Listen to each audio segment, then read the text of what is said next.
Okay, in this tutorial we are going to explore how to graph exponential functions in the form y is equal to a times b to the x minus h plus k, where a is not equal to 0, b is greater than 0, but b is not equal to 1. Before I begin to actually work on some functions on my own, I thought I'd look some at the graph. So I put up some graphs of some of the different functions that we might have. On the first one, I've given us three graphs. f1 of x, which is the blue graph, is 2 to the x. My red graph is 3 to the x, and my black graph is 5 to the x. They have a lot in common. They all show exponential growth, meaning that as x gets bigger and bigger, as x approaches infinity, f of x also approaches infinity. Also, as x approaches negative infinity, these graphs look like they're touching the x-axis. Actually, they get closer and closer and closer to the x-axis, but never touch it. I don't know why that does that, but it drives me nuts. Okay. All right, now, the reason I know it doesn't ever touch the x-axis, let's take a look at like f1 of x, the blue graph, and let's do 2 to the negative 10, which looks like it really is right on the axis. Well, remember 2 to the negative 10 is 1 over 2 to the 10th. 1 over 2 to the 10th is very, very small, but it is greater than 0. That's going to happen for any x value you put in. But notice here when I have an a value, implied a value of 1. My b value for all three of these graphs is greater than 1. And in every single case, I get exponential growth. Compare that to this graph, where now I have three graphs where the b value is all less than 1. In f4 of x, my b value is a half. In the green one, it's a third. And in the orange one, it's a fifth. These are all exponential decay. Notice that they still go through that point 0, 1. I hope I said that. This has an intercept at 0, 1, all three graphs. All three of these graphs have an intercept at 0, 1. However, in this case, as x approaches infinity, they're all getting closer and closer to 0. f of x is approaching 0. For the next graphs, what I did was I decided to give an a value different than 1. So my black graph is once again y equals 2 to the x. Then the blue graph is y equals 3 times 2 to the x. Notice that they're both exponential growth, but in this particular case, for the blue graph, my y-intercept is 0, 3. And in my red graph, the y-intercept is 0, 4. It is not coincidence that in the black graph, my a value is 1, and I have an intercept at 1. My blue value is 3. I have an intercept at 3. And my red value is 4. I have an intercept at 4. 0, 1, 0, 3, 0, 4. Notice that's where my intercept is coming from. In this next graph, other than this stupid Google thing taking off on me again, what I've tried to show is a horizontal reflection. The black graph is y equals 2 to the x. We've looked at that a couple times already. And then my purple, fuchsia, whatever color graph here, is y equals 2 to the negative x. Well, what's that negative x do? Clearly, that's a horizontal reflection. However, the graph y equals 2 to the negative x is definitely exponential decay. It looks exactly the same as the graph y equals 1/2 to the x. Well, we'll show you in case you've forgotten again. 2 to the negative x is the same thing as 1 over 2 to the x, which is the same thing as 1/2 to the x. It really is the exact same graph. Then finally, I thought I would also show you a vertical reflection. The green graph, y equals 2 to the x. We've seen it many, many times. My orange graph here is y equals negative 2 to the x. It's exponential growth, but it's actually growing in the downward direction. Why? Because when I put that negative in front of any function, it flips it vertically. Okay. So hopefully you get an idea of what these graphs look like. They all have the same basic shape. And even as we translate them left, right, up, and down, you're going to continue to see that basic shape. All right, what I did, some people have enjoyed my idea of how I came up with a little flow chart. Basically, in order to know if we have exponential growth or if we have exponential decay, I always start right here saying, okay, well, let's start with it being growth unless I find out it's not growth. And the only two things I need to look at is b greater than 1 or is it less than 1? And is there a negative in front of the x value? Okay. Starting at growth, if b is less than 1, that's going to toggle me from growth to decay. If b is not less than 1, it's not going to toggle me. I'm going to be sitting there at growth. Okay. The b value here Is it less than 1? Is it greater than 1? We saw that in the first two sets of graphs we looked at just a few minutes ago. Once I've got toggle from b is less than 1, I look to see, is there a negative in front of the x?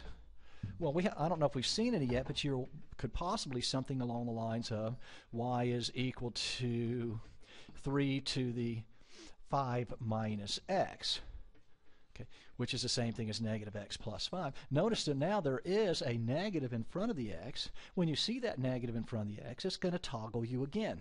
So if you're at decay, it would toggle you to growth. If you were at growth, it would toggle you to decay.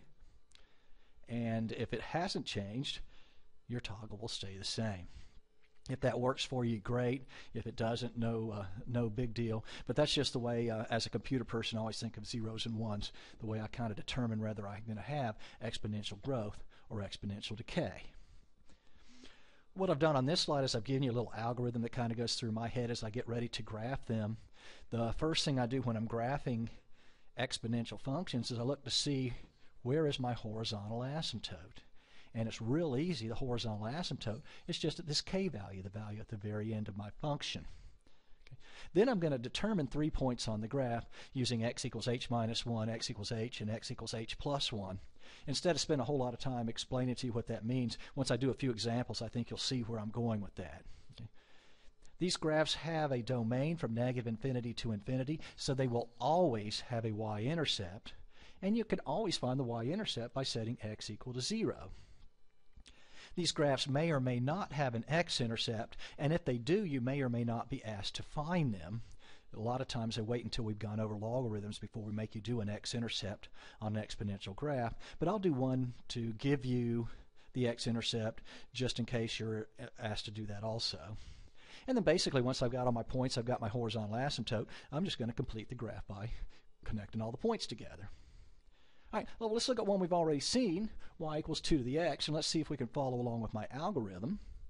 The first thing I notice, there's no value outside the 2 to the x. It's a 0, and so I have a horizontal asymptote at y equals 0. The next thing I'm going to do is I'm going to look at the points where x, I'm going to set whatever that exponential value is equal to 0, and I'm going to actually make 3 points. I'm not real big on t-charts, but in this particular case, they're really not bad to have. The middle point is going to be whatever makes that thing 0, so in this case it is a 0, and I'm going to go 1 behind it and 1 in front of it. Now, what is 2 to the 0? Well, anything other than 0 to the 0 power is 1. Okay. What is 2 to the 1? Well, 2 to the 1 is 2. And finally, what is 2 to the negative 1? Well, that's the same thing as 1 over 2 to the 1, which is a half. So if x is negative 1, my y value is a half. And let me go ahead and graph these things. I've got the point negative 1, 1 half, and I'll label them after I get them all put on there. 0, 1, and 1, 2. And I'm going to connect my points. I'm going to get closer and closer to this asymptote. I don't have a vertical asymptote. This just graph is going to head up to positive infinity. If you need to choose more points up here to figure out the exact way the graph goes, that's fine.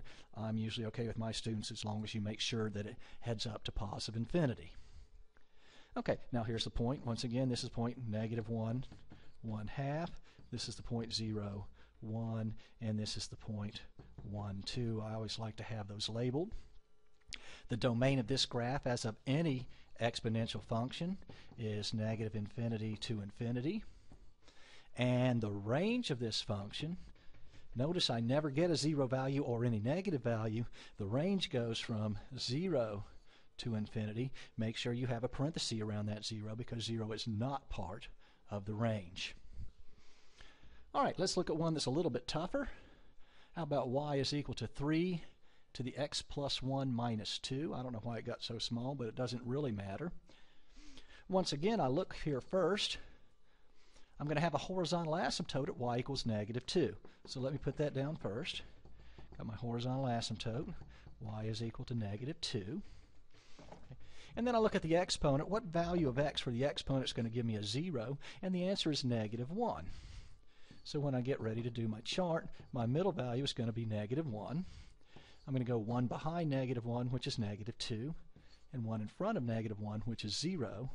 And I'll use those 3 points to help guide my graph. Okay, if x is equal to negative 1, I'm going to get 3 to the power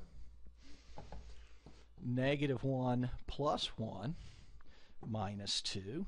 Well, that's 3 to the 0 minus 2. 3 to the 0 is 1. 1 minus 2 is equal to negative 1. And so when my x value is negative 1, my y value is negative 1 also. What happens when my x value is 0? I'm going to get 3 to the 0 plus 1 minus 2, which is 3 to the 1 minus 2, which is 3 minus 2, which is equal to 1. So when my x value is 0, my y value is positive 1. And then finally, when I use negative 2, 3 to the power negative 2 plus 1 minus 2 is going to be equal to 3 to the negative 1 minus 2. Well, 3 to the negative 1 is 1 over 3 to the 1, so it's 1/3 minus 2, and 1/3 minus 2 is negative 1 and 2/3. So when x is negative 2, my y value is negative 1 and 2/3. All right, I've got a horizontal asymptote. I've got these points. Let me plot them real quick. Negative 2, negative 1 and 2/3. And I'll label them a little later. Negative 1, negative 1. And 0, 1. Okay. And now I'm going to go here. Let me label 0, 1. Let me label negative 1, negative 1. And let me label negative 2, negative 1 and 2/3. Now look, I've got an x-intercept this time. You may or may not be asked to label the x-intercept, but let me do it just in case. The way you label the x-intercept, notice I've got the y-intercept already. The way you label the x-intercept is by setting y equal to 0 and solving. And if, once again, if you don't know logarithms, don't worry about this yet. 0 is equal to 3 to the x plus 1 minus 2. I'm going to add 2 to both sides. 2 is equal to 3 to the x plus 1. Now I'm going to have to take a logarithm, right? And so if I've got 2 is equal to 3 to the x plus 1, I'm going to take the log base 3 of both sides. The log base 3 of 2 is equal to x plus 1. Well, the log base 3 of 2 is pretty much telling me 3 to what power is equal to 2. I know 3 to the 0 is equal to 1. And I know that 3 to the 1 is equal to 3. So if I want to get a value of 2, my x value has to be between 0 and 1. I have a number between 0 and 1. And I subtract 1 from it over here. My number is going to be between negative 1 and 0, so I feel pretty good about my answer. Now, if I want to actually put what this point is, the x value is going to be, let me go back here and show the solving one more time. X is, I'm just going to subtract 1 from both sides. Log base 3 of 2 minus 1. So this is the point log base 3 of 2 minus 1. And the y value is 0. Don't know if you'll need it or not, but there it is for you. I think if you're going to be fortunate, these other examples I gave you don't have an x-intercept, so we don't have to worry about it again. All right, next, y is equal 3, 1/2 to the x plus 1 plus 4. In this particular case, notice that my b value here is less than 1. I don't have a negative in front of the x, so this is going to be a graph of decay. Okay. So instead of my graph looking like this, I'm going to have a graph that looks more like this. Decay. All right. So now that I've got an idea of that, I also know that I'm not only going to have decay, but I'm going to have a horizontal asymptote at y equals 4. So here's my horizontal asymptote at y equals 4. Once again, if I look to see what gives me a 0 here, it's -1. So when I get ready to build my chart, I'll put a -1. 1 more than -1 is 0. 1 less than -1 is -2. I'm going to have my y-intercept because x is already equal to 0. That's kind of fun. And let's put these points in.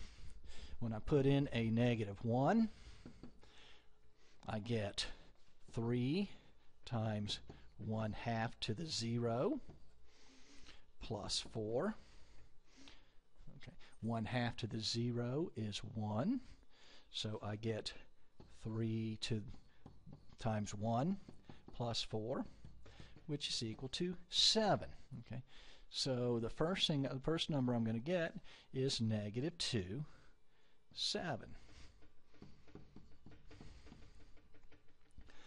All right, then I'm going to put in, -2.